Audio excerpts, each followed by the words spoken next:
الصلاۃ والسلام علیکہ یا نبی اللہ۔ جمعہ والے دن کے بارے میں خصوصی طور پہ حدیث پاک موجود ہے کہ الگ سے سرکار نے فرمایا ہے۔ باقی دنوں کے بارے میں یہ بھی حدیثوں میں آیا ہے کہ ایک فرشتہ سرکار کے مزار پہ بطور خادم موجود ہے، جو درود پڑھتا ہے، اس کا نام، اس کے والد کا نام حضور کی بارگاہ میں پیش کرتا ہے۔ اور جمعے کے بارے میں تو باقاعدہ طور پہ فرمایا ہے کہ جمعے والے دن جو مجھے درود کا تحفہ بھیجتا ہے، میں خود اس کا درود سنتا ہوں۔ تو آپ بآواز بلند محبت سے پڑھیے، الصلاۃ والسلام علیکہ یا رسول اللہ وعلی آلکہ واصحابکہ یا حبیب اللہ۔ الصلاۃ والسلام علیکہ یا نبی اللہ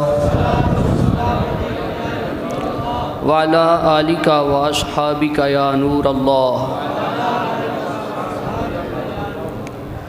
سرکار دو عالم صلی اللہ علیہ وسلم کی عظمتوں کا بیان جاری ہے۔ پچھلے جمعے، اس سے پچھلے جمعے ہم نے یہ باتیں سنی ہیں۔ جتنی بھی باتیں بیان کی جائیں کم ہیں۔ ایک عالم نے تحقیق کی اور مختلف علماء کی آراء کو جمع کیا اور لکھا ہے کہ قرآن پاک کے اندر سرکار صلی اللہ علیہ وسلم کے 7,500 معجزے ہیں، قرآن میں بیان کیے گئے 7,500 معجزے۔ وہ تو سارے بیان کرنا دشواری کی بات ہے، میں تو ایک دو باتیں آپ کے سامنے بیان کروں گا۔ حضرت جابر رضی اللہ تعالیٰ عنہ سرکار صلی اللہ علیہ وسلم کے جان نثار صحابی ہیں۔ انہوں نے غزوہ خندق میں دیکھا کہ سرکار صلی اللہ علیہ وسلم نے اپنے پیٹ مبارک پہ پتھر باندھے ہوئے ہیں، تو اپنے گھر گئے، اپنی بیوی سے فرمایا کہ بکری کا بچہ ایک ہے، اس کو ذبح کرو، سرکار صلی اللہ علیہ وسلم کی دعوت کرتے ہیں۔ انہوں نے کہا ٹھیک ہے، میں آٹے کا بندوبست کرتی ہوں، تم بکری کے بچے کو ذبح کرو۔ تو کھانا بناتے ہیں، بکری کے بچے کو ذبح کیا، گوشت تیار کیا گیا۔ یہ منظر آپ کے دو ننھے بچے دیکھ رہے تھے۔ آپ نے بکری کا بچہ ذبح کر کے اور گوشت تیار کر کے اپنی بیوی کو دیا، کھانا پکنا شروع ہوا اور فرمایا کہ میں سرکار کو دعوت دے کے آتا ہوں۔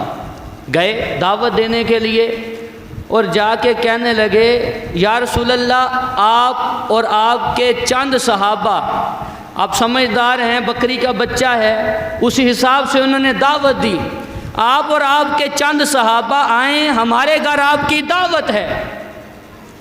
سرکار صلی اللہ علیہ وسلم نے یہ بات سنی تو غزوہ خندق، جو خندق کھود رہے تھے، اس وقت صحابہ کی تعداد 1,000 سے زیادہ تھی۔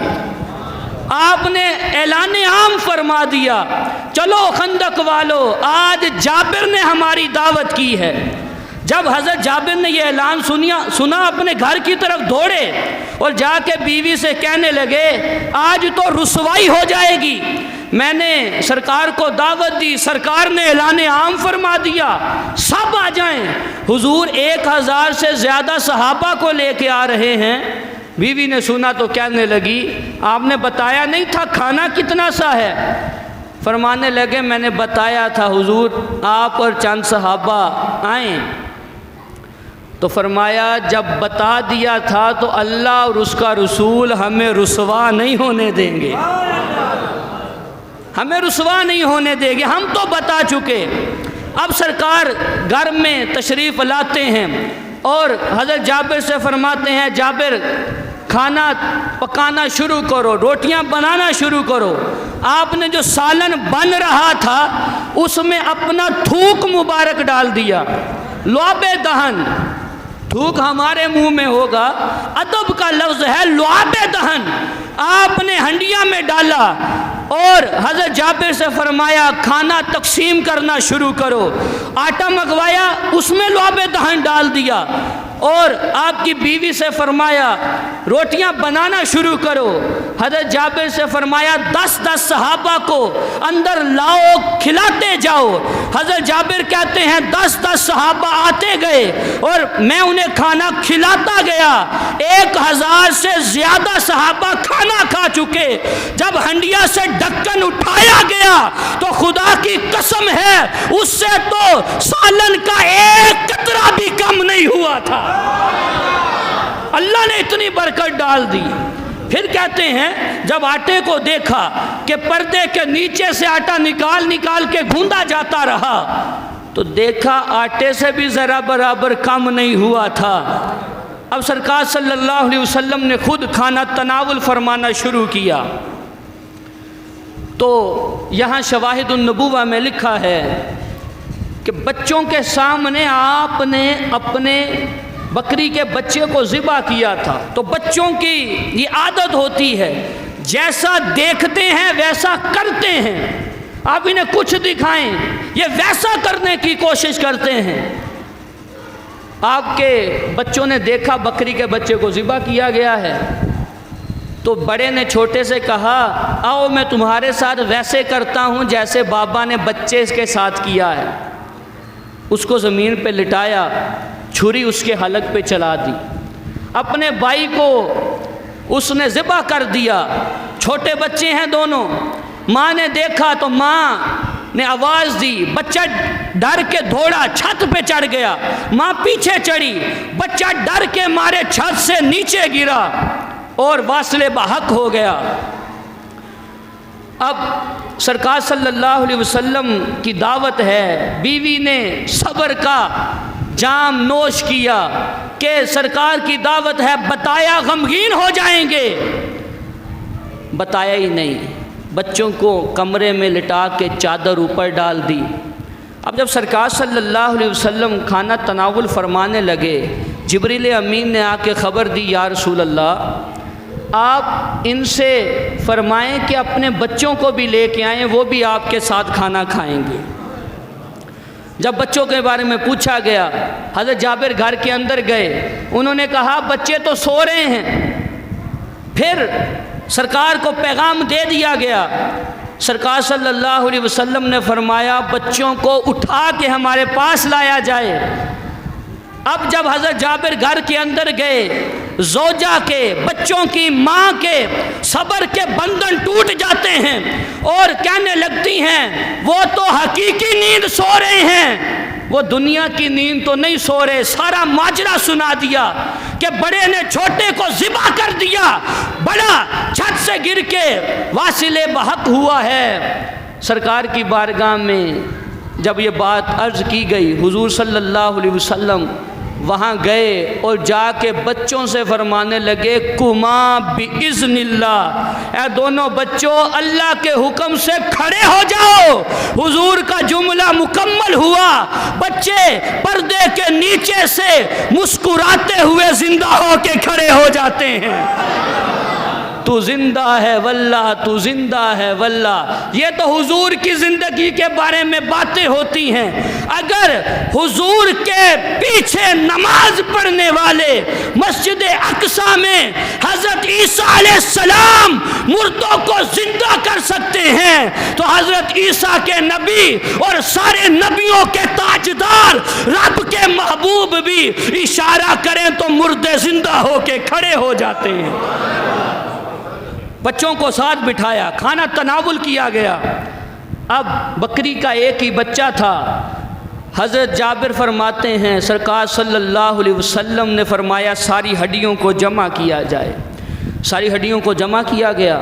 سرکار صلی اللہ علیہ وسلم نے اپنا دست اقدس ہڈیوں کے اوپر رکھا اور اللہ کی بارگاہ میں دعا کی. کہتے ہیں میں دیکھ رہا تھا وہ بکری کا بچہ جسے ذبح کیا گیا, پکا کے کھا لیا گیا, 1000 ہزار سے زیادہ صحابہ نے وہ کھا لیا، اللہ نے دوبارہ اس میں جان ڈالی، وہ بکری کا بچہ بکری کا بچہ کان جھاڑتا ہوا زندہ ہو کے کھڑا ہو جاتا ہے۔ لے کے گھر گئے، بیوی نے کہا یہ تو ذبح کر دیا گیا تھا، کھا لیا گیا تھا۔ کہا سرکار نے سب صحابہ کو کھلا بھی دیا ہے، ہمیں زندہ کر کے واپس لٹا بھی دیا ہے۔ تو یہ سرکار صلی اللہ علیہ وسلم کے معجزات۔ آؤ حضرت ابو ہریرہ رضی اللہ تعالیٰ عنہ کی بھی سنیں۔ حضرت ابو ہریرہ اسلام کی مدینے کی یونیورسٹی میں پڑھنے والے صحابی رسول حضرت ابو ہریرہ، اصحاب صفہ آپ نے نام سنا ہے۔ بہت سارے لوگ اصحاب صفا پڑھتے ہیں، اصحاب صفا نہیں، اصحاب صفہ۔ یہ مسجد نبوی میں جو گئے ہیں انہوں نے دیکھا ہوگا ایک چبوترا سا بنا ہوا ہے، وہاں یہ صحابہ مسکین صحابہ بیٹھے رہتے تھے، کوئی کھانا لا کے دے دیتا کھا لیتے، ورنہ حضور صلی اللہ علیہ وسلم سے دین کی باتیں سیکھتے رہتے تھے۔ ان میں ایک کا نام ہے حضرت ابو ہریرہ رضی اللہ تعالیٰ عنہ۔ حضرت ابو ہریرہ فرماتے ہیں ایک دن بھوک شدت کی لگی، اتنی بھوک لگی کہ میری کمر سیدھی نہیں ہو رہی تھی۔ یہ انتظامیہ والے اگر زندہ ہیں تو یہ بچوں کو چپ کرا دیں۔ کہہ رہے ہیں اتنی شدت کی بھوک لگی کہ میری کمر سیدھی نہیں ہو رہی تھی، اب کیا کریں؟ سرکار نے سوال کرنے سے تو منع کیا ہے، مانگنے سے منع کیا ہے، مانگ تو کسی سے سکتے نہیں ہیں، اب کیا کریں؟ کہتے ہیں میں مسجد نبوی کے ایسے زاویے پہ بیٹھ گیا کہ کوئی آئے گا، مجھے دیکھے گا، میری دعوت کر دے گا، میرا مسئلہ حل ہو جائے گا۔ کہتے ہیں میں بیٹھا ہوا تھا، میں نے دیکھا حضرت عمر رضی اللہ تعالی عنہ آئے، میں کھڑا ہوا، ان سے مسئلہ پوچھا۔ مسئلہ پوچھنا تو بہانہ تھا، اصل یہ تھا کہ میری کمزوری نکاحت کو جان جائیں گے۔ کہا جب میں نے مسئلہ پوچھا، حضرت عمر نے مسئلہ بتایا اور چلے گئے، میرا مسئلہ تو ویسے کا ویسے ہی رہا۔ کہتے ہیں پھر میں بیٹھ گیا، اتنے میں حضرت ابو بکر صدیق تشریف لائے، میں کھڑا ہوا، ان سے مسئلہ پوچھا۔ جب ان سے مسئلہ پوچھا انہوں نے بھی مسئلہ بتایا، جلدی میں تھے چل دیے۔ کہتے ہیں اتنے میں وہ آگے جو سب کے دلوں کی بھی حالت جانتے ہیں، عشق و نگاہ کے اولین مرشد اولین تشریف لے آئے، سرکار صلی اللہ علیہ وسلم آئے۔ کہتے ہیں میں نے حسب معمول کھڑا ہوا، حضور سے مسئلہ پوچھا، حضور نے مسئلہ تو نہیں بتایا اور مجھ سے فرمانے لگے ابو ہریرہ بھوک لگی ہے، ابو ہریرہ بھوک لگی ہے۔ میں نے عرض کیا ہاں یا رسول اللہ بھوک لگی ہے۔ اعلیٰ حضرت نے کہا نا فریاد امتی جو کرے حال زار میں، مشکل میں امتی فریاد کرے، فریاد امتی جو کرے حال زار میں، ممکن ہی نہیں کہ خیر البشر کو خبر نہ ہو۔ فرمانے لگے ابو ہریرہ بھوک لگی ہے، عرض کیا ہاں یا رسول اللہ۔ گھر تشریف لے گئے، گھر والوں سے پوچھا کچھ کھانے کو ہے؟ تو گھر والوں نے کہا ایک دودھ کا پیالہ تحفے کے طور پہ آپ کے لیے آیا ہے۔ ابو ہریرہ فرماتے ہیں جب میں نے سنا تو دل میں خوشی پیدا ہوئی۔ اتنے میں سرکار نے فرمایا ابو ہریرہ وہ جو صفہ پہ میرے دوسرے غلام بیٹھے ہیں ان کو بھی بلا کے لے آؤ۔ کہتے ہیں بھوک مجھے زیادہ لگی تھی لیکن حضور کا حکم تھا، میں بلانے چلا گیا، سارے صحابہ 70 صحابہ آ گئے۔ کہتے ہیں اب حضور نے ایک اور حکم دے دیا، ابو ہریرہ اپنے ہاتھوں سے ان میں دودھ تقسیم کرنا شروع کر دو۔ کہتے ہیں میں سب کا دودھ کا پیالہ پیش کرنے لگا اور دیکھتا جاتا، دودھ کی طرف بھی اور پینے والے کی طرف بھی۔ کہا ہر ایک کو دیکھتا اور وہ پیٹ بھر کے دودھ پیتا، میں دودھ کی طرف دیکھتا تو ایک قطرہ بھی کم نہیں ہوتا۔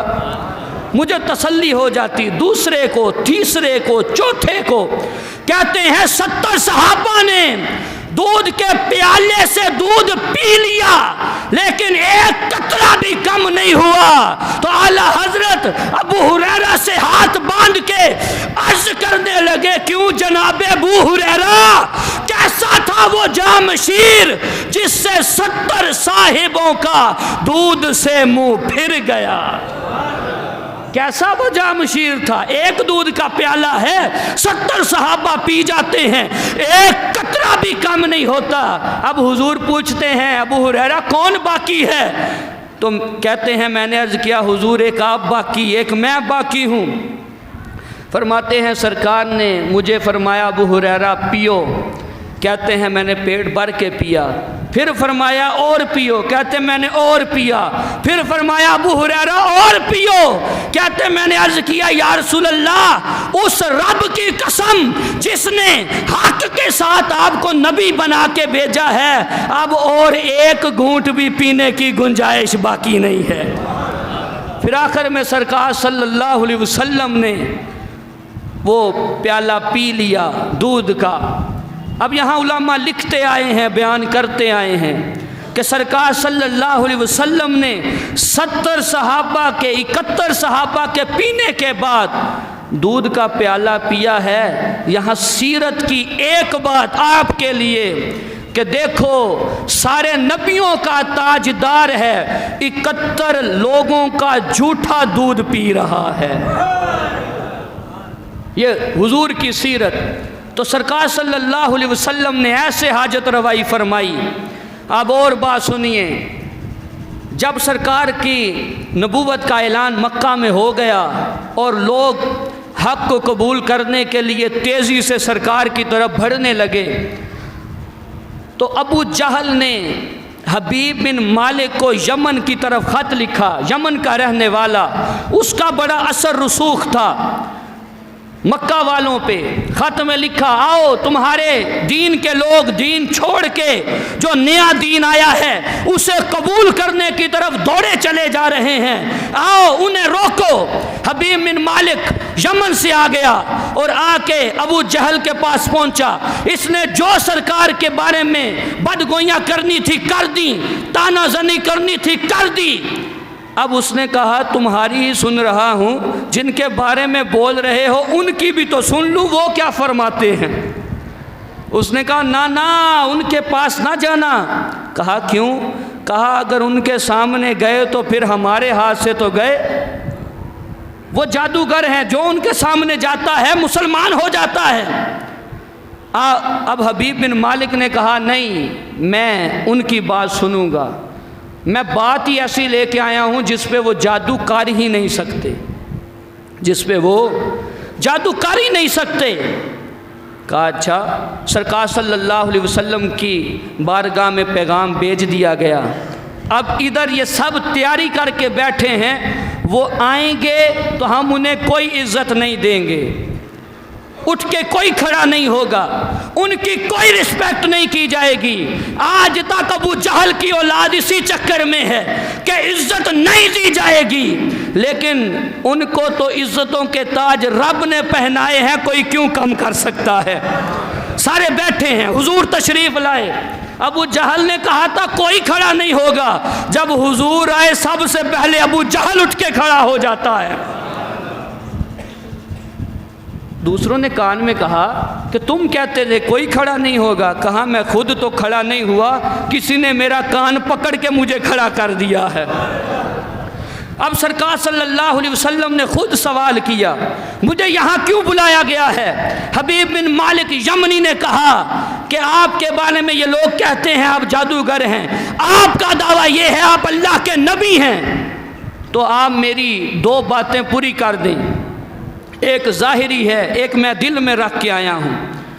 جو ظاہری بات ہے وہ زمین کی نہیں آسمان کی ہے، یہ جو 14ویں کا چاند چمک رہا ہے اس کو آپ 2 ٹکڑے کر دیں، اور دوسری بات میرے دل میں ہے جو اللہ کا نبی ہوگا وہی جانے گا، وہ کام وہی کرے گا، جو اللہ کا نبی نہیں وہ جان نہیں سکتا، وہ کچھ کر نہیں سکتا۔ کہا یہ ایک بات چاند کے 2 ٹکڑے کرنے ہیں۔ ارے یہ وہی چاند ہے جس کے بارے میں حضرت عباس رضی اللہ تعالیٰ عنہ حضور کے چچا ہیں، کہتے ہیں حضور میں نے بچپن میں آپ کا بڑا کمال دیکھا ہے۔ کہا کیا کمال دیکھا؟ کہا آپ جھولے میں مہک رہے ہوتے، میں دیکھتا آپ آسمان کے چاند کی طرف انگلی اٹھاتے، جدھر آپ کی انگلی کا اشارہ ہوتا چاند ادھر چلا جاتا، جدھر آپ کی انگلی کا اشارہ ہوتا چاند ادھر چلا جاتا۔ کیا وجہ تھی؟ کہا چچا ہاں تم نے ٹھیک دیکھا ہے، بچپن میں چاند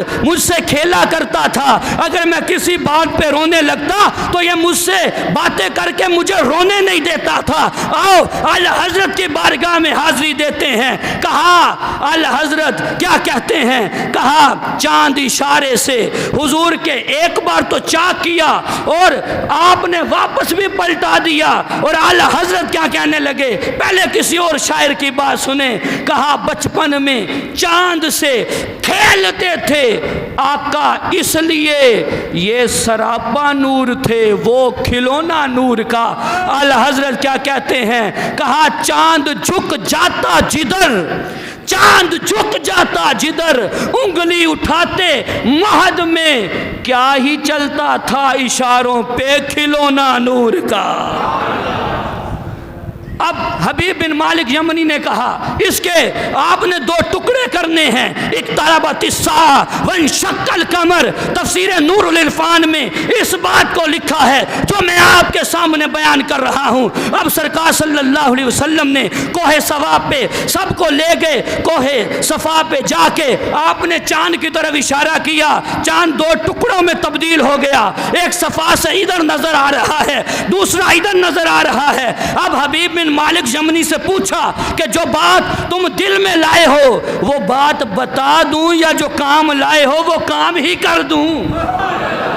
وہ کام ہی کر دوں۔ کہا وہ کام کر دیجئے۔ فرمایا جا، تیرے دل میں یہ تھی کہ اگر مکہ جا رہا ہوں وہ نبی ہوئے ان سے دعا کراؤں گا اور اللہ میری بیٹی کو شفا دے گا، تیرا کام یہ تھا، تیری بیٹی ہے ہاتھوں سے معذور، پاؤں سے معذور، چہرہ اس کا دیکھا نہیں جاتا، سن وہ نہیں سکتی، دیکھ وہ نہیں سکتی، شکل اس کی ایسی عجیب ہے اس پہ نظر نہیں پڑتی، تو نے کہا تھا نبی ہوں گے دعا کراؤں گا، جا، ہم نے تیری بچی کے بارے میں دعا کر دی ہے، اللہ نے اسے شفا بھی عطا فرما دی ہے۔ حبیب بن مالک یمنی دوڑے حضور کی بارگاہ سے اسلام کا تحفہ لے کے کلمہ پڑھ کے اپنے گھر یمن پہنچتے ہیں، دروازے پہ دستک ہوتی ہے، گھر میں داخل ہوتے ہیں، دیکھتے ہیں ایک بچی خوبصورت چہرہ، چمکتا چہرہ صحن میں کھیل رہی ہے، کہنے لگے کہ یہ بچی کس کی ہے؟ بیوی نے کہا باپ ہو اپنی بیٹی کو نہیں پہچانتے؟ اب بیٹی دوڑ کے قریب آئی، ماں سے پوچھنے لگی بابا یہ کون ہیں؟ کہا یہ تیرے بابا ہیں۔ ماں سے پوچھا یہ کون ہیں؟ کہا یہ تیرے بابا ہیں۔ لپٹنے لگی، کہا بیٹی اتنی جلدی یہ تبدیلی کیسے آ گئی؟ اتنی جلدی تیرا چہرہ کیسے صحیح ہو گیا؟ کہا ماں بتاتی ہے رات کو چاند کے 2 ٹکڑے ہو گئے تھے اور مجھے تو نظر نہیں آتا تھا، میں سو رہی تھی، میں نے دیکھا خواب میں ایک نورانی چہرے والا آیا ہے، اس نے میرے سر پہ ہاتھ رکھا ہے، اپنے دستے کرم سے مجھے شفا دی ہے اور مجھے کلمہ پڑھایا ہے، جب میں صبح اٹھی تھی تو کلمہ میری زبان پہ جاری ہوا تھا۔ یہ سرکار صلی اللہ علیہ وسلم کا عظیم معجزہ ہے۔ آخری بات شیخ فرید الدین عطار رحمت اللہ علیہ ان سے سوال ہوتا ہے کہ تم لوگ کہتے ہو کہ ہمارے نبی سارے جہاں کے، دنیا جہاں کے مالک ہیں، سارے خزانے انہیں دے دیے گئے ہیں، جب سارے خزانے دے دیے گئے ہیں تو 3 ماہ تک ان کے گھر میں چولہا نہیں جلتا تھا، یہ فاقوں پہ گزارا کرتے تھے اور بھوک برداشت کرتے تھے، کیا وجہ ہے؟ سارے جہاں کے خزانوں کا مالک ہے پھر بھی گھر میں فاقے ہیں، وجہ کیا ہے؟ شیخ فرید الدین عطار نے فرمایا کبھی تم نے شادی ہوتی دیکھی ہے؟ کہنے لگا ہاں۔ کہا کبھی دولہے کو دیکھا ہے؟ کہا ہاں۔ کہا کس پہ سوار ہوتا ہے؟ کہا دولہا گھوڑی پہ سوار ہوتا ہے۔ کہا تم نے منظر دیکھا ہے؟ وہ پوچھنے والا کہنے لگا ہاں دیکھا ہے۔ کہا یہ بھی دیکھا ہوگا کہ لوگ کھڑے ہوتے ہیں، دولہے پہ پیسے نشاور کر رہے ہوتے ہیں، مال و دولت لوٹا رہے ہوتے ہیں، صدقے اتار رہے ہوتے ہیں۔ وہ جو صدقے اتار رہے ہوتے ہیں دولہا اٹھاتا ہے جو مخلوق اٹھا رہی ہوتی ہے؟ کون اٹھاتی ہے؟ کہا مخلوق اٹھاتی ہے۔ کہا حضور صلی اللہ علیہ وسلم کو اللہ نے دونوں جہاں کا دولہا بنایا ہے، سارے جہاں کے لیے دولہا بنایا ہے۔ اللہ نے اپنے نبی پہ اپنی ساری نعمتیں صدقہ اتاری ہیں، حضور کے چہرے پہ قربان کر دی ہیں۔ اب وہ نعمتیں مخلوق اٹھائے گی، دولہا تو نہیں اٹھائے گا نا۔ یہ حضور صلی اللہ علیہ وسلم کی بات ہے۔ نعمتیں بانٹتا جس سمت وہ ذیشان گیا، ساتھ ہی منشی رحمت کا قلم دان گیا۔ سر ہے وہ سر جو تیرے قدموں پہ قربان گیا، دل ہے وہ دل جو تیری یاد سے معمور رہا۔ اللہ عز و جل مجھے آپ کو دونوں جہاں کی بھلائیاں عطا فرمائے۔